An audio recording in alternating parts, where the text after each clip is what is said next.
రేవంత్ రెడ్డిని ఒక హాస్టల్కి వార్డెన్ చేయాలి. అతను ఫస్ట్ ఒక హాస్టల్కి వార్డెన్గా పెట్టాలి రేవంత్ రెడ్డిని. హాస్టల్కి రేవంత్ రెడ్డిని వార్డెన్గా పెట్టి, రేవంత్ రెడ్డి నువ్వు ఈ హాస్టల్కి వార్డెన్గా ఉండి ఈ పైసలతో ఈ పిల్లగాళ్ళకి నువ్వు ఎట్లా ఏమేమి పెడతావో చెప్పి అనాల. అనవసరంగా రేవంత్ రెడ్డి వల్ల వార్డెన్లు ఉరిపెట్టుకొని చచ్చేటట్టున్నారు. సోషల్ వెల్ఫేర్ డిపార్ట్మెంట్ చచ్చేటట్టుంది. ఈయన ఇచ్చే పైసలు ఇప్పుడున్న కాలమాన పరిస్థితులకి పిఆర్సీ అని పెంచుతారు ఉద్యోగులకి. అట్లనే విద్యార్థులు ఇప్పుడున్న రేట్లకి ఆయన ఇచ్చే పైసలు ఎక్కడన్నా మ్యాచ్ అవుతాయా? బెడ్షీట్స్ ఉన్నాయా, పలకలు ఉన్నాయా, పుస్తకాలు ఉన్నాయా? ఇందాక చెప్పిన బటర్ సంగతి దేవుడు ఎరుగు. రోజు ఒక కోడిగుడ్డు పెట్టిద్దా ఈ దేశం ప్రజలకి? ఏమున్నదని సోషల్ వెల్ఫేర్ హాస్టల్లో ఇవాళ 18,000 కోట్లు వస్తున్నాయి, నాకు అంతకన్నా ఎక్కువ పైసలు రావటలే, 20,000 కోట్లే వస్తుంది నా ఇన్కమ్ అంటాడు. 20,000 కోట్లలో 6,000 కోట్లు మామూలు దాగిన డబ్బులేగా, లిక్కర్ డబ్బులు మామూలు దాగిన పైసలేగా. ఆయన తాగమనట్లే కదా, తాగమనట్లేదు. మరి తాగమనట్లేదు అన్నప్పుడు వైన్ షాపులు పెట్టింది ఎవరు? గవర్నమెంటే కదా. ఆయనేమో మందు తాగడు ఆరోగ్యం కోసం, ప్రజలకేం తాపించడం ఎంతవరకు కరెక్ట్? అందుకనే నేనేమంటానంటే ఈ నిందల కన్నా ప్రధానంగా మేము ఆల్టర్నేటివ్ చెప్పేది బీసీ ఎస్సీ ఎస్టీ ప్రజానీకానికి వాళ్ళకి స్వరాజ్యం తప్ప మరొక మార్గం లేదు. స్వరాజ్యం ద్వారానే ఈ ప్రజలకి ప్రత్యామ్నాయమైనటువంటి ఒక వేదిక, స్వరాజ్య అధికారం, దానికోసం పొలిటికల్ వార్ జరగాలి. ఆ వార్లో మనం ఈ విద్యా వ్యవస్థ మనది, ఈ ఆరోగ్య వ్యవస్థ మనది, ఈ ప్రజలకు సంబంధించిన ఈ వ్యవస్థలన్నీ మనమే బాగు చేసుకోవచ్చు. కాబట్టి మేము చెప్పేది రాజ్యం తప్ప మరొక మార్గం లేదు. ఈ అగ్రవర్ణాలు మేము అది చేస్తున్నాం ఇది చేస్తున్నాం అంటే ఆ మాటలు నమ్మే పరిస్థితి మాకు లేదు. ఇంత కుల నిర్మాణంలో, ఈ నిచ్చెనమెట్ల కుల వ్యవస్థలో ఐక్యత సాధ్యమేనా? అది రాజ్యాధికారం దిశగా మీరు తీసుకెళ్ళగలరా? ఆ నమ్మకం మీకుందా? ప్రజలకు కల్పించగలుగుతారా? ఇది 12 సంవత్సరాల ఉద్యమం మీది. ఇంకా ఎన్ని సంవత్సరాలు పడుతుంది ఈ రాజ్యాధికారం యాత్రలు? ఎంతకాలం పడుతుంది మీరు సాధించడానికి? అంటే మీరు ఎంతకాలంలో సాధించాలని మీరు లెక్కలు ఇసుకొని కూర్చున్నారు? నాదేమన్నా పాలకవర్గమా? పైసలు ఇచ్చి అందరినీ జనాన్ని ఉసిగొలిపి ఒక మీటింగ్కి పిలిచేదా? అది కాదు కదా. రాజ్యం 2000 సంవత్సరాల వీళ్ళ రాజ్యం. 2000 సంవత్సరాల వీళ్ళ రాజ్యాన్ని నేను 2 ఏళ్ళ కూలగొట్టమంటారా నన్ను? లేకపోతే నేను డబ్బులు పైసలు అన్ని దగ్గర పెట్టుకొని ఊళ్ళల్లో వాడిని వీడిని పిలిచి పైసలు ఇచ్చి లారీలలో జనాన్ని తీసుకొచ్చే ఉద్యమా? కాదు కదా. మేము దశాబ్ద కాలం అనుకున్నాం పార్టీ పెట్టి. ఈ దశాబ్ద కాలంలో గోల్ రీచ్ కావాలనుకుంటున్నాం. ఆ దిశగా ప్రయాణం చేస్తూ ఉన్నాం. అది మా ప్రోగ్రాం. ఎక్కడ ఐక్యత సాధ్యపడుతుందండి? ఇప్పుడు ఎస్సీలు ఎస్టీలతో కలవరు, ఎస్టీలు బీసీలతో కలవరు, బీసీ ఎస్సీ ఎస్టీలు ఒకరికొకరు కలిసి అధికారాన్ని పంచుకోవడంలో ఇష్టపడట్లేదు. ఒకటి ఏంటంటే ఇక్కడ సమాజంలో కలయిక అనేది ఒక అవసరం కోసం, ఒక గమ్యం కోసం, ఒక రాజ్యం కోసం కలుస్తారు. రాజ్యం వచ్చిన తర్వాత కులం లేని, మతం లేని, వర్గం లేని, లింగభేదం లేని ఒక సమాజాన్ని కట్టడానికి కావాల్సిన కల్చర్ని స్థాపిస్తాం. ఆ కల్చర్ ద్వారా సోషల్ ఫ్యాబ్రికేషన్, అందరం కలిసి జీవించే ఒక జీవన విధానాన్ని రాజ్యం ద్వారా కల్పిస్తాం. అశోక సామ్రాజ్యం రాజ్యం ద్వారా అన్ని వర్గాలని కలిసి ఉండే ఒక సాంస్కృతిక సమాజాన్ని కట్టడం జరిగింది రాజ్య శక్తి ద్వారా. రాజ్యం వచ్చినప్పుడు ప్రజల్ని అన్ని కులాల మధ్య అంతరాలు తీసి వాళ్ళని కలిసి జీవించే విధానమైన అనేక ప్రోత్సాహకాలతో, ట్రాన్స్ఫర్మేషన్తో ప్రజలు నిర్మించేటువంటి బాధ్యత మాత్రం మీదేసుకుంటాం. దానికి ముందు మీరన్నట్టుగా ఐక్యత మొత్తం వచ్చినాకనే రాజ్యం వస్తుందని కాదు, ఐక్యత చేస్తేనే రాజ్యం వస్తుందని కాదు, అవసరం కోసమైనా రాజ్యం తెచ్చుకోవాలి. ఐక్యత లేకుండా ఎలా వస్తుంది? ఇప్పుడు ఎస్సీలలోనే 50 సంఘాలు ఉంటాయి, ఎస్టీలలో 50 ఉంటాయి, బీసీలలో 100 ఉంటాయి. ఏ నాయకుడు ఇంకో నాయకుడి ప్లాట్ఫామ్ మీదకి రాడు, ఏ నాయకుడు ఇంకో నాయకుడితో కలిసి పనిచేయడు. ఎవరి సంఘాలు వారు పెట్టుకొని, ఎవరి భావజాల వ్యాప్తి మేము అంత బహుజన రాజ్యాధికారం కోసమే పనిచేస్తున్నాం అని చెప్పుకుంటూ ఒక ప్లాట్ఫామ్ మీదకి రాకుండా ఐక్యత నాయకుల మధ్యనే సమన్వయ లోపం ఉంటే ప్రజలు ఎలా నమ్ముతారు? ప్రజలు ఎలా విశ్వసిస్తారు? ప్రజలు ఎలా ఐక్యమవుతారు? ఒకటేంటి మురళీభాయ్, ఫస్ట్ సబ్జెక్ట్ ఏంటంటే ఇప్పుడు 90% ప్రజలు ఉన్నప్పుడు, అందులో 100 వేదికలు ఉన్నప్పుడు, ఎవరైతే సమాజాన్ని ప్రభావితం చేసే శక్తివంతంగా, నీతిగా, న్యాయంగా ఫలితం వచ్చే విధంగా ఎవరు పనిచేస్తే అతను మ్యాగ్నెట్ లీడర్ అయిపోతాడు. మిగతా సంఘాలు, దుకాణాలన్నీ విలీనం అయిపోతాయి, అనుసరిస్తాయి. లేదంటే వాళ్ళంతా వాళ్ళు నిర్మూలించబడతారు. కాన్షీరామ్ గారి మూమెంట్ అప్పుడు కూడా ఇట్లా వేలాది సంఘాలు ఉండే మహారాష్ట్ర అటువైపు. అప్పుడు ఆయన రిజల్ట్ తీసుకొచ్చి ఒక స్టాండ్ మీద పోరాడుతున్నప్పుడు మిగతా సంఘాలు కూడా వచ్చి విలీనం అయిపోయినాయి. మీరు అన్నట్టుగా 100 సంఘాలు ఉండొచ్చు, ఇప్పుడే నా మాట వినకపోవచ్చు. నా ద్వారానో మీలాంటి వాళ్ళ ద్వారానో కొంత ఫలితం వచ్చినప్పుడు ఆటోమేటిక్గా తప్పకుండా 100% మిగతా సంఘాలు కూడా వచ్చి కలుస్తాయి, విలీనమైతే ఏక సంఘంగా ఏర్పడుతుంది. దాంట్లో భాగంగానే ఈరోజు ధర్మ సమాజ్ పార్టీతో పాటుగా కొంతమంది మిత్రులు కలిసి BC/SC/ST జేఏసీ అనేది కూడా ఒక స్థాపన జరిగింది. అంటే BC/SC/ST రైట్స్ అండ్ రాజ్యాధికార సాధన జేఏసీ, ఇంకా షార్ట్లో చెప్పాలంటే BC/SC/ST జేఏసీ ఇన్ తెలంగాణ. అంటే అనేక BC/SC/ST సంఘాలు, విభిన్న వేదికలు, విభిన్న ఆర్గనైజేషన్స్, కొన్ని వందల కుల సంఘాలు ఇట్లన్నీ ఉన్నాయి. ఒకరికంటే ఒకరికి, ఒకరినంటే ఒకరి అనేక భిన్నాభిప్రాయాలు ఉన్నాయి, భేదాభిప్రాయాలు లేకపోయినా. ఈ భిన్నాభిప్రాయాలు ఉన్న వీళ్ళందరి మధ్యలో ఒక కళ మాత్రం ఉంది, అందరికీ రాజ్యం రావాలని.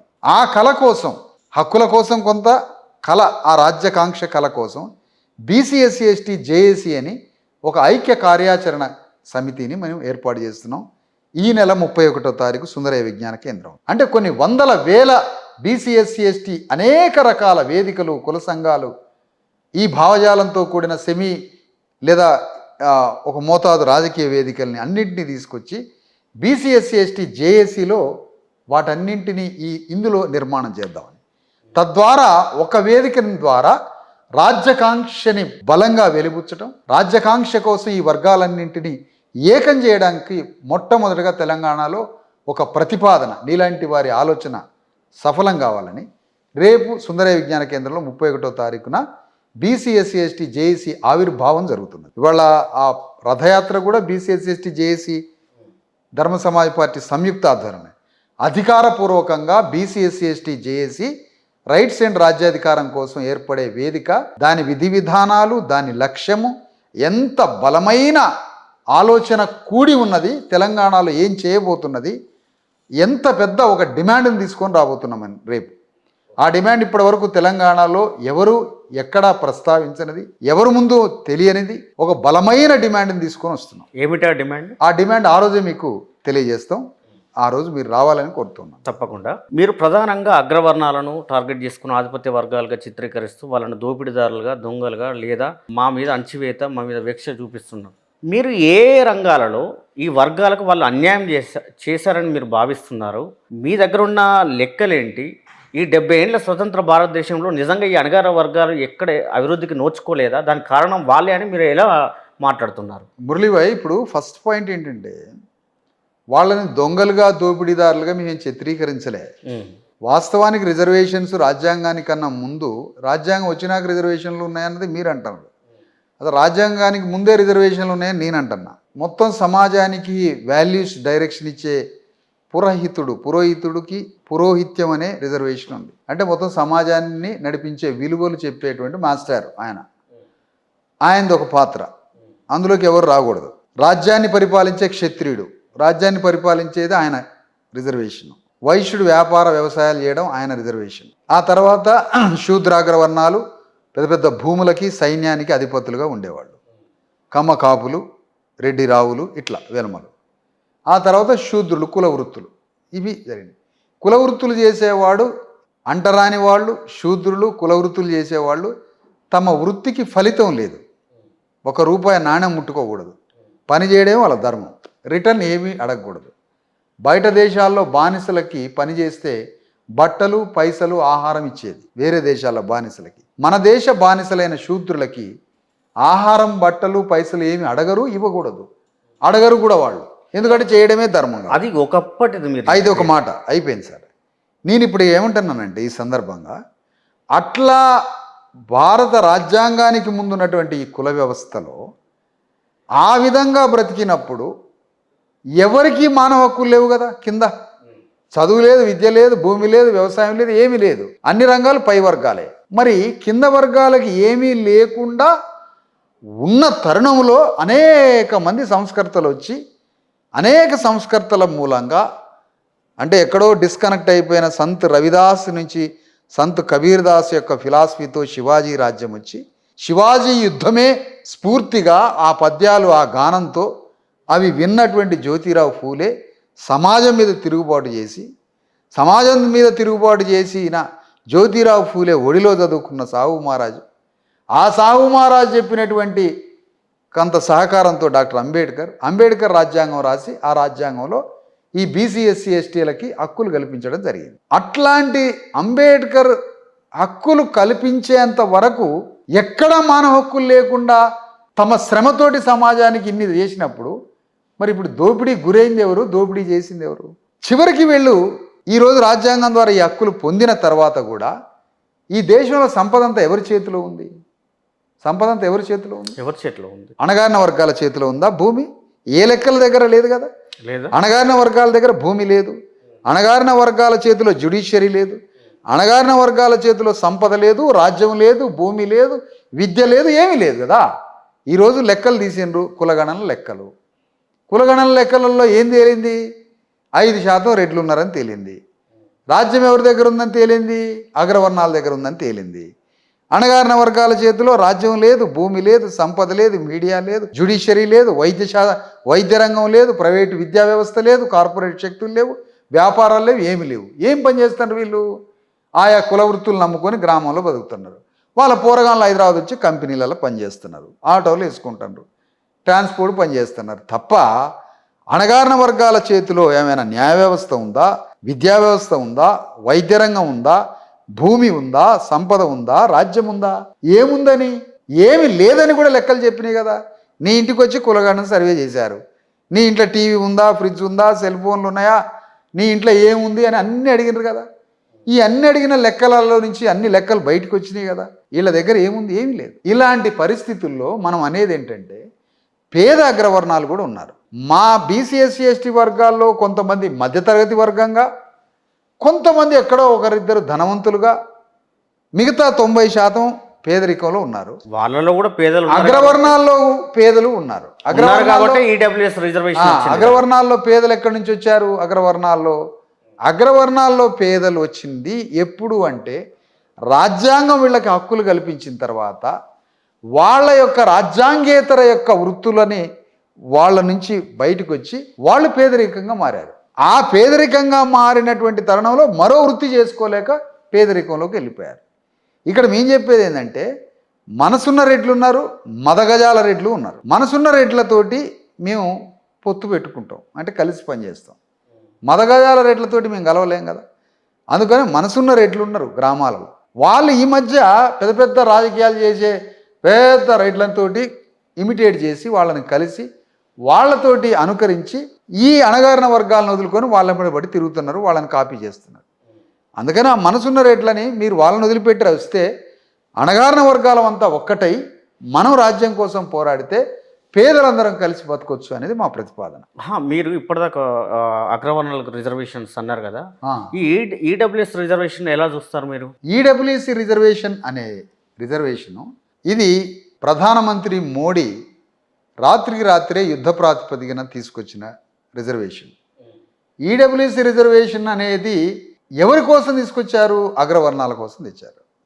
వాళ్ళు ఏదో చిన్న సర్టిఫికేట్ తెచ్చుకోవాలి, ఆ సర్టిఫికేట్ ప్రకారం వాళ్ళకి ఇవ్వాలి. కానీ మేమేమంటున్నామంటే ఎస్సీ ఎస్టీలకి రిజర్వేషన్ ఇస్తారు, కానీ వాళ్ళు ఓపెన్ కోటాలకు పోవద్దు. బీసీలకు రిజర్వేషన్ ఇస్తారు, వాళ్ళు ఓపెన్ కోటాకు పోవద్దు. వీళ్ళేమో ఈ బంధకాలంలో ఉండాలి, ఇందులో ఉండాలి. ఓపెన్లో వాళ్ళకి ర్యాంక్ వచ్చినా, ఓపెన్లో అవకాశం ఉన్నా ఓపెన్కి పోవద్దు. అదే అగ్రవర్ణాలు 10% దాటి ఓపెన్లోకి రావచ్చు. మేమేమంటున్నామంటే అగ్రవర్ణాలందరినీ 10%లోనే ఉక్కు గోడల మధ్య బంధించండి. వాళ్ళని 90% రిజర్వేషన్లలో మమ్మల్ని ఉంచండి.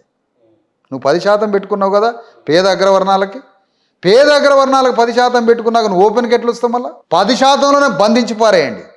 90% రిజర్వేషన్స్ బీసీ ఎస్సీ ఎస్టీలకు ఇవ్వండి.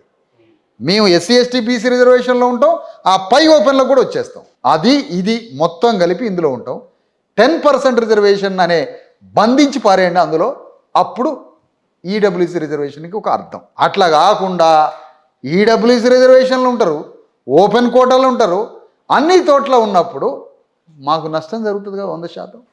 అందుకనే ఈడబ్ల్యూఎస్ రిజర్వేషన్ ఏదైతే ఉందో అది రద్దు చేసి పారేయాలి. ఒకవేళ ఈడబ్ల్యూఎస్ రిజర్వేషనే పెడితే మీరు అగ్రవర్ణాలకు కూడా ఆ బంధకాలంలోనే పెట్టి 10% అగ్రవర్ణాలకి రాజకీయ రిజర్వేషన్లు పెట్టండి. అందులోనే ఉండాలి ఇక అగ్రవర్ణాలు. ఇప్పుడు 100 అసెంబ్లీలు ఉన్నాయి, ఒక 10 పారేయండి అగ్రవర్ణాలకి, ఆ 10లో ఉండండి, ఇక మీరు ఎక్కడ పోటీ చేయడానికి వీల్లేదు. ఆ విధంగా 10% రిజర్వేషన్స్, పొలిటికల్ రిజర్వేషన్స్ 10% అగ్రవర్ణాలకి ఇవ్వండి. ఆ 10లో వాళ్ళు ఉంటారు, 90% మేము ఉంటాం. అందుకని అబ్సల్యూట్లీ రాంగ్ 10% ఈడబ్ల్యూఎస్ రిజర్వేషన్స్. అది దానితో అత్యధికమైన ప్రయోజనం పొందుతున్నారు. ఈ చెంచాలు బీసీ ఎస్సీ ఎస్టీల చెంచాలు దళారులు ఉంటారు మా దాంట్లోనే. ఈ దళారులు ఎప్పుడైతే అగ్రవర్ణ పార్టీలల్లో బేరగాండ్లుగా, దళారులుగా, బ్రోకర్లుగా, పొలిటికల్ ప్రాసిక్యూటర్లుగా, ఈ అగ్రవర్ణాల పార్టీలల్లో చెంచాలుగా ఎవరైతే బీసీ ఎస్సీ ఎస్టీల వాళ్ళు ఉంటారో వాళ్ళు ఉన్నంతకాలం ఈడబ్ల్యూసీ రిజర్వేషన్ బిల్లులు పాస్ చేస్తూనే ఉంటారు. ఈ అణగారిన వర్గాలకి నష్టం కలిగించే అన్ని చట్టాలు తీసుకొస్తారు. ఎవరిని చూసి? మీరంతా మా పక్కనే ఉన్నారు కదా, కాబట్టి మేము ఇవన్నీ చేస్తాం. వాళ్ళే ఈడబ్ల్యూసీ రిజర్వేషన్ తెచ్చే బీజేపీలో ఉంటారు, వాళ్ళే ఈడబ్ల్యూసీ రిజర్వేషన్కి వ్యతిరేకంగా మాట్లాడతారు. నువ్వు ఉన్నదే అందులో, నువ్వు ఉండబట్టే వాడు ఆ బిల్లు తెచ్చే, మళ్ళీ ఆ బిల్లు అమలు చేసేది ఇక్కడ రేవంత్ రెడ్డి. అమలు చేసేవాడి దగ్గర ఉంటావు, దాన్ని తీసుకొచ్చిన వాడి దగ్గర ఉంటావు. రెండు చోట్ల ఉండి మళ్ళీ ఈడబ్ల్యూసీకి వ్యతిరేకంగా మాట్లాడితే ఎట్లా? అందుకనే ముందు సమాజంలో స్పష్టమైన రేఖ గీయాలి. ఇప్పుడు నువ్వు ఉన్నావు, మీదొక అగ్రవర్ణ సమాజం మీ సైడ్, మా సైడ్ 90% బీసీ ఎస్సీ ఎస్టీలు, మధ్యలో గీత గీస్తాం ధర్మం. వార్ డిక్లేర్ చేయాలి. నా యుద్ధానికి ఒక ఫిలాసఫీ ఉంది, నా యుద్ధానికి ఒక తత్వశాస్త్రం ఉంది, నా యుద్ధానికి ఒక ధర్మం ఉంది, మార్గం ఉంది. నాది మానవత్వం, నాది సమానవత్వం, నాది స్వేచ్ఛ సౌభ్రాతృత్వంతో కూడిన విశ్వజనీయమైన సమానత్వ ఆలోచనతో ఉన్న రాజ్యం. నేను దానికోసం నేను యుద్ధం చేస్తా. కానీ ఇక్కడ జరుగుతున్నది ఏంటి? నువ్వు 10 మందే ఉన్నావు కాబట్టి నా దాంట్లో దళారులను తయారు చేస్తున్నావు, నా దాంట్లో కల్ప్రిట్స్ని తయారు చేస్తున్నావు, నా దాంట్లో చెంచాలని, బ్రోకర్లని, దళారులని, బ్లాక్మెయిలర్లని నా దాంట్లోనే ఉంటారు. మా శరీరాలే, మా అన్నదమ్ములే, మా సోదరులే, మా వర్గాలే, కానీ నీ ఆలోచనతో పనిచేస్తాను ఇందులో. అంటే రూపం, మానవ రూపం నా సోదరులాగానే ఉంటాడు, కానీ నీ ఆలోచనతో పనిచేసేసరికి నీ దగ్గర మనుషులు లేరు, నువ్వు 10 మందివే కదా, నీకు మనుషులు కావాలి. కాబట్టి మమ్మల్ని కొల్లగొట్టి, మమ్మల్ని దోపిడీ చేసి, హింసించి, మమ్మల్ని అంతం చేసి, అవసరమైతే మా మరణం కోరడానికి, మాకు విషం పెట్టి చంపడానికి మా అన్నదమ్ముల మధ్యనే దళారులను తయారు చేస్తున్నాడు. ఆ దళారులని మా సమాజం నుంచి బహిష్కరిస్తాం, ఆ దళారులని మా సమాజం నుంచి వేరు చేసి చూపిస్తాం. అగ్రవర్ణాల్లో ఉన్నటువంటి మనసున్న రెడ్లని, మనసున్న అగ్రవర్ణాలని మాతో కలుపుకుంటాం. అది ఒక సోషల్ ట్రాన్స్ఫర్. ఇప్పుడు ఇంత సూటిగా, స్పష్టంగా, ఇంత కరాఖండిగా, మొండి ధైర్యంతో అగ్రవర్ణాలకు పోటీగా, ధీటుగా అధికారం కోసం ప్రయత్నం చేస్తున్నారు, చైతన్యం తేవడం కోసం ప్రయత్నం చేస్తున్నారు కదా. మీకు ఎప్పుడు భయం అనిపించట్లేదా ఆ వర్గాల నుంచి మీకు ప్రాణహాని ఉంటుందని? నాది దేహం అయితే నేను భయపడతా, నేను ఆలోచన మాత్రమే. నేను భయపడడానికి ఓన్లీ దేహాన్ని కాదు కదా. విశారదానికి భయం లేదా? విశారదన ఆలోచన, విశారదన అంటే ఒక తత్వం. కాబట్టి నాకు భయము గేము, అసలు భయం అంటే ఏంటో నాకు తెలియదు. నాకు భయం అంటే అన్న వర్డ్కి డెఫినేషనే తెలియదు నాకు. అట్లా అంటే ధైర్యం అనే దానికి కూడా నాకు డెఫినేషన్ తెలియదు. నా లక్ష్యం వైపు ప్రయాణం చేయడం, అది ధైర్యమా భయమా నాకేం తెలియదు. నేను గమ్యం వైపు చేరాలి. నా ముందు దీపస్తంభం కనిపిస్తుంది, నా ముందు రెపరెపలాడే సామ్రాట్ అశోక చక్రవర్తి ధర్మచక్రం కనిపిస్తాము. అది నా గమ్యం, అది నా డెస్టినీ పాయింట్. నేను ఈ అగాధ సముద్రంలో, ఈ చీకట్లో, నా యుద్ధ నౌకలో 3.5 కోట్ల మంది నా ప్రజల్ని ఎక్కించుకోవాలి. నా యుద్ధ నౌకని ఆ తీరం దాకా చేర్చాలి. రెపరెపలాడే నా రాజ్యం అవతల ఒడ్డునుంది. ఆ రాజ్యం దగ్గరికి నా ప్రజల్ని తీసుకుపోయి ఆ రాజ్యాన్ని చూపించి ఆ సింహాసనం మీద 2 సంవత్సరాలు మాదిగా దళితుడిని ముఖ్యమంత్రి పీఠం మీద కూర్చోబెడతాం, 3 సంవత్సరాలు బీసీని ముఖ్యమంత్రిగా కూర్చోబెడతాం. అక్కడ రాజ్యాన్ని స్థాపించి కన్నుమూయడమే నా జీవిత సదాశయం. ఆ వజ్ర సంకల్పం కోసం నా యుద్ధం కొనసాగుతూనే ఉంటుంది. ఈ చెంచాలని, దళారులని, ఈ సమాజంలో కల్ప్రిట్స్ని వేరు చేసి చూపించాలి. అగ్రవర్ణాల్లో ఉన్న మనసున్న అగ్రవర్ణాలని నాతో కలుపుకొని తీసుకొని పోతా.